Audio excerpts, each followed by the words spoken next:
Assalamualaikum warahmatullahi wabarakatuh. Saya Rias Ernawati, calon guru penggerak dari SD Negeri Proyonanggan 11 Batang.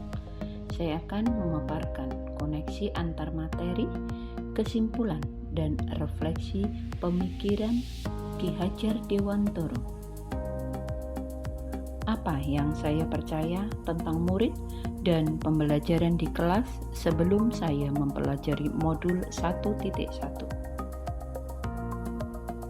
Sebelum mempelajari modul 1.1, saya menganggap semua anak yang sudah memasuki usia sekolah datang ke sekolah untuk dididik, sehingga bisa membaca, menulis, dan menghitung, serta memahami beberapa pengetahuan lainnya.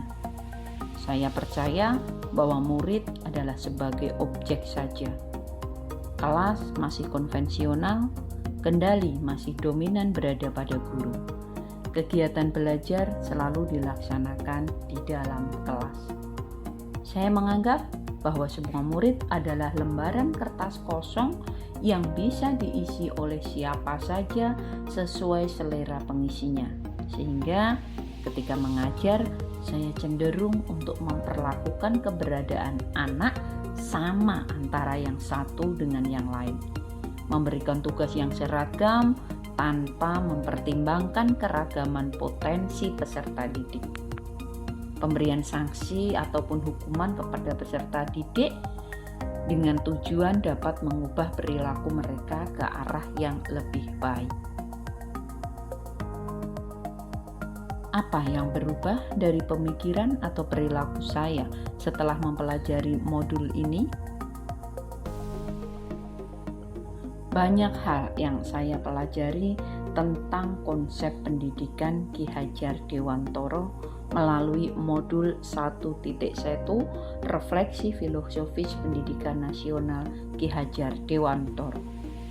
Konsep-konsep pendidikan Ki Hajar Dewantoro memberi pengaruh yang cukup signifikan terhadap pemikiran saya tentang pendidikan.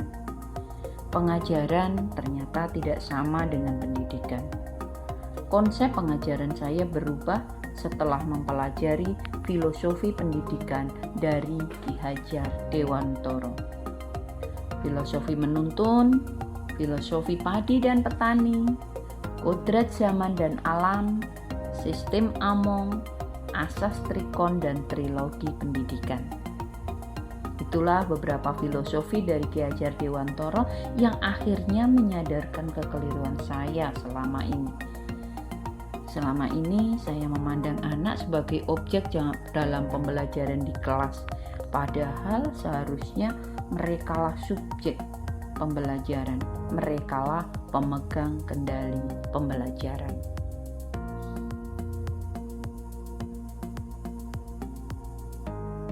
Filosofi menuntun menurut Ki Hajar Dewantoro adalah bahwa pendidikan menuntun segala kekuatan kodrat yang ada pada anak, agar mereka dapat mencapai keselamatan dan kebahagiaan yang setinggi-tingginya, baik sebagai manusia maupun anggota masyarakat.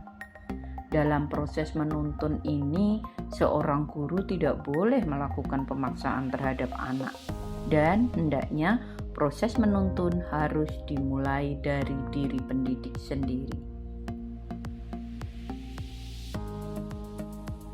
Filosofi padi dan petani. Ki Hajar Dewantoro melakukan pengandaian bahwa pendidik diibaratkan sebagai petani dan anak didik adalah benih. Setiap benih sudah memiliki kodratnya masing-masing. Seorang petani tidak bisa memperlakukan padi, jagung, anggur, dan gandum dengan perlakuan yang sama. Tapi seorang petani akan memperlakukan sesuai dengan kodrat alami tanaman tersebut. Demikian juga halnya dengan seorang pendidik. Ia tidak akan memperlakukan hal yang sama pada semua anak didiknya, karena tiap anak didik memiliki perbedaan kodrati yang bukan ramah pendidik untuk menyamakannya. Yang bisa dilakukan seorang petani atau pendidik hanyalah berupaya menjaga dan merawat benih ataupun murid dengan sepenuh hatinya. menjaga dari gulma atau tanaman pengganggu lainnya yang bisa mempengaruhi tumbuh kembangnya. Paling tidak, walaupun benih tersebut kurang baik, tapi ketika seorang petani dengan ketulusan hatinya merawat dan menjaganya, maka benih tersebut akan lebih baik jika dibandingkan dengan tumbuhan benih lainnya yang kurang baik. Filosofi kodrat alam dan kodrat zaman. Kodrat alam berkaitan dengan sifat dan bentuk lingkungan di mana anak berada, sedangkan kodrat zaman berkaitan dengan isi dan irama. Artinya bahwa setiap anak sudah membawa sifat atau karakternya masing-masing. Jadi sebagai guru kita tidak bisa menghapus sifat dasar tadi. Yang bisa dilakukan oleh seorang guru adalah menunjukkan dan membimbing mereka agar muncul sifat-sifat baiknya, sehingga menutupi atau mengaburkan sifat-sifat jeleknya. Sistem Among dalam pembelajaran. Proses pembelajaran yang berlandaskan sistem Among bertujuan untuk mendidik anak sebagai subjek, bukan objek, karena anak adalah pusat pendidikan. Dalam pembelajaran tidak menghendaki paksaan-paksaan, melainkan memberi tuntunan bagi hidup anak agar berkembang dengan selamat, baik lahir maupun batinnya. Selanjutnya adalah asas Trikon. Yang pertama, pendidikan harus bersifat kontinu. Artinya, pengembangan pendidikan harus dilakukan secara berkesinambungan, terus-menerus, dan dengan tata perencanaan yang baik. Pengembangan pendidikan harus dilakukan secara tahap demi tahap, di mana tahap selanjutnya memperbaiki tahap sebelumnya. Kedua, pendidikan harus bersifat konvergen. Artinya, pengembangan pendidikan bisa dari segala arah dan dari berbagai sumber, baik di dalam negeri maupun luar negeri. Jadi, pengembangan pendidikan bersifat terbuka.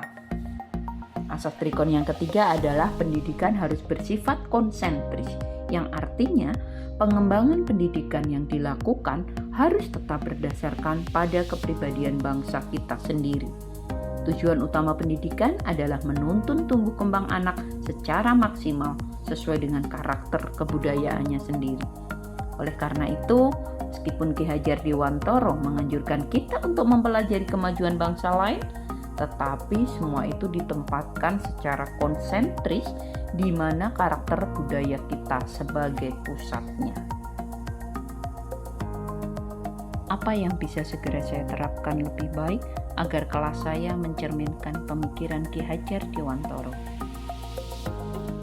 Hal-hal yang akan saya coba terapkan agar kelas saya mencerminkan pemikiran Ki Hajar Dewantara adalah: yang pertama, meningkatkan karakter anak dengan pembiasaan yang secara kontinu, seperti mengawali aktivitas pembelajaran dengan berdoa, membiasakan mengucapkan salam dan bersalaman kepada guru dan karyawan, sholat zuhur berjamaah, infak siswa, kebersihan kelas, membuang sampah pada tempatnya, juga menanamkan nilai karakter kedisiplinan dan kerjasama, tolong-menolong dalam setiap kegiatan yang ada di sekolah.